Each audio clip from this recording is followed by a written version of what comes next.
Hello everyone, welcome to another lecture of marketing and today our topic is pricing strategies. कीमतों की हिकमत अमली के बारे में हम डिस्कस करेंगे।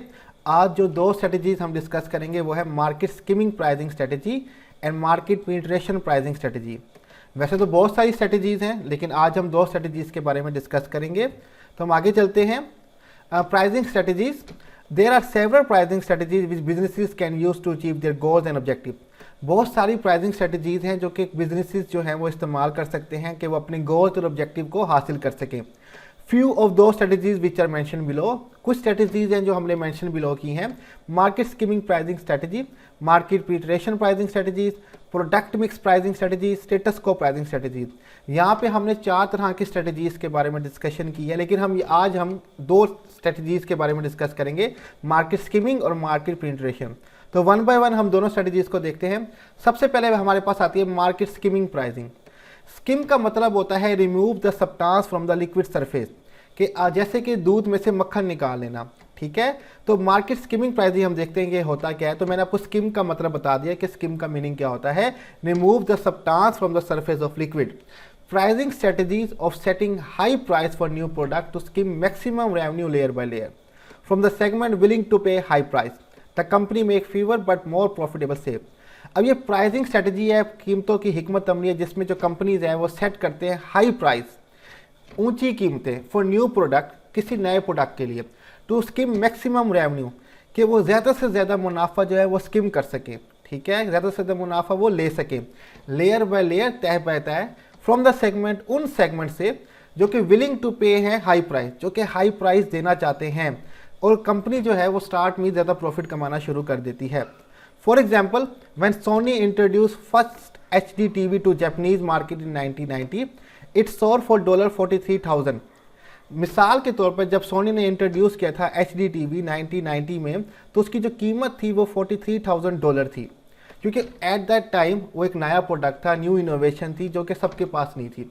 तमाम कंपनीज ये प्रोडक्ट नहीं दे रही थी, जस्ट सोनी दे रहा था। Purchase by only customer who are really wanted to new technology and can afford. ये जस्ट वो लोग परचेज करते थे जो वाकई में नई टेक्नोलॉजी चाहते थे और उसको अफोर्ड कर सकते थे। बाय 1993, 3 साल बाद ही 28 इंच HD TV कॉस्ट अब बायर 6,000। 3 साल बाद HD TV की जो कीमत थी, जो 28 इंच का था, वो $6,000 होगी। कि आप कंपैरिजन देखें, $43,000 से $6,000 आ गई, कि प्राइस इतने कम हो गए। स्टार्ट में कंपनी ने बहुत अर्न किया क्योंकि वो एक वाहिद कंपनी थी जो उस तरह का प्रोडक्ट बना रही थी, लेकिन बाद में दूसरी कंपनी ने बनाना शुरू कर दिया और 3 साल बाद उसके प्राइस क्या हो गए आप देख सकते हैं। And in 2001 40 inch HD TV cost $2,000, कि 2001 में 40 इंच HD TV की कीमत $2,000 हो गई। मोस्टली मार्केट स्किमिंग प्राइसिंग जो होती है वो इनोवेशन टेक्नोलॉजी वाले प्रोडक्ट के लिए की जाती है, क्योंकि वो जब स्टार्ट में आते हैं तो उस जैसा प्रोडक्ट कोई होता नहीं और कंपनी इसका बहुत फ़ायदा उठाते हैं और वो मार्केट से स्किम करते हैं रेवेन्यू बहुत ज़्यादा। और ऐसा था जब दूसरी कंपनीज भी वो प्रोडक्ट बनाना शुरू कर देते हैं तो प्राइस ऑटोमेटिक नीचे आना शुरू हो जाते हैं। ठीक है, तो ये बेसिकली मार्केट स्किमिंग प्राइसिंग थी, जिसमें जो कंपनीज हैं वो अपने न्यू प्रोडक्ट के हाई प्राइस रखते हैं ताकि वो मैक्सिमम रेवेन्यू जो है वो सेगमेंट से कैप्चर कर सकें। इसके बाद हमारे पास आ जाता है मार्केट पेनिट्रेशन प्राइसिंग।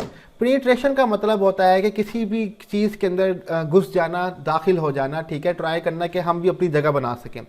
तो ये प्राइसिंग स्ट्रेटजी है of setting a low price for new product in order to attract a large number of buyer and large market share.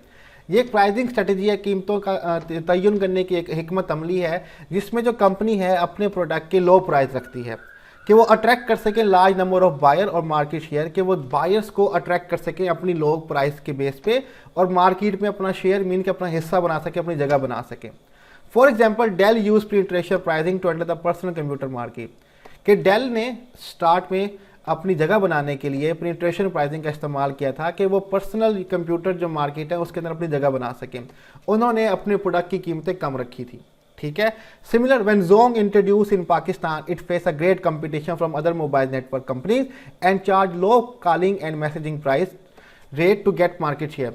जैसे कि Zong कंपनी है, एक नेटवर्क कंपनी है, मोबाइल नेटवर्क कंपनी। जब वो पाकिस्तान में इंट्रोड्यूस हुई थी तो उसको एक बहुत ज़्यादा चैलेंज था कि बहुत सारे कंपटीटर थे। ठीक है, उस वक्त जैस था, टेलीनॉर था, वारिद था, यूफोन था। ठीक है, कि कंपटीशन बहुत ज़्यादा था। तो डैट इज़ वाई Zong ने चार्ज किए लो कॉलिंग और मैसेजिंग प्राइस रेट, कि उन्होंने अपनी प्राइस जो थे बहुत कम रखे थे। ये मार्केट पेनिट्रेशन प्राइसिंग कहलाती है कि आप मार्केट में एंटर हो रहे हैं और अपने प्राइस बहुत कम रख रहे हैं ताकि आप अट्रैक्ट कर सकें लार्ज नंबर ऑफ बायर और मार्केट में अपनी जगह बना सकें। तो जोंग ने और डेल ने ये हिकमत अमली अपनाई और अपनी मार्केट में जगह बनाई। तो आज का लेक्चर हमारा थोड़ा सा शॉर्ट है जिसमें हमने मार्केट स्कीमिंग प्राइसिंग और मार्केट पेनिट्रेशन प्राइसिंग देखी है। तो यहीं पे हम अपना लेक्चर जो है वो वाइंड अप करेंगे। आई होप कि आपको समझ आ गया होगा। कोई भी क्वेश्चन हो तो आप कमेंट में पूछ सकते हैं और इस स्लाइड्स का लिंक मैं डिस्क्रिप्शन में दे दूंगा, आप वहाँ से कॉपी कर सकते हैं। तो यहीं पर हम अपना लेक्चर खत्म करेंगे। अल्लाह हाफिज़।